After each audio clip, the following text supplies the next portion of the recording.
Where are you from? I am from a small town near Manchester in the northwest of England. And how long have you been teaching English? This will be starting next year. We'll start my 10th year. Right, and what kind of education have you got? I studied at the University of Lancashire.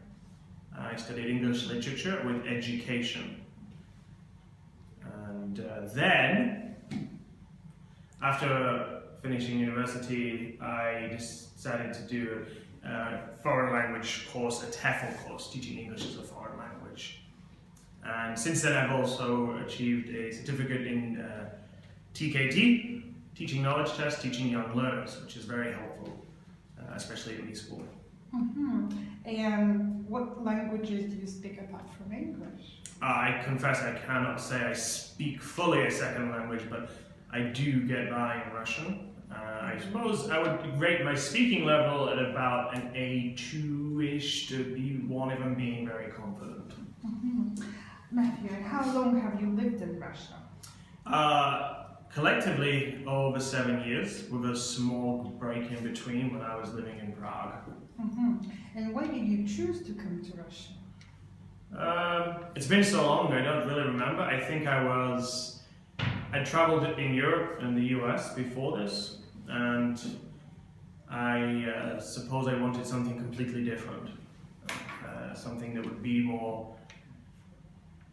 I think I wanted to tell people I'd been somewhere where very few people had been. And at the time, Moscow was that place. Very few people I knew had visited Russia at all. And what's your favorite place in Moscow?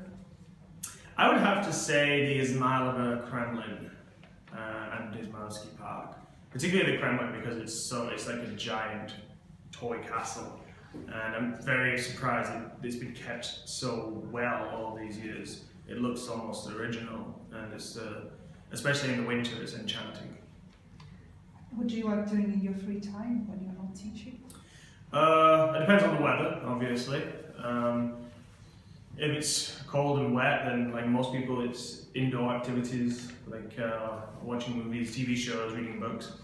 But when the weather is very cold and snowy, I would like to walk in the forest, go sledging down a hill, stuff like that. What are your main principles in teaching? My main principle in teaching: practice makes perfect. If you don't use it, you lose it. So no matter what you learn in the classroom, it's important to develop your language skills outside of the classroom wherever possible. And why did you decide to work for my school? I was looking for a small family style, sort of family feel company after working for such a global company initially.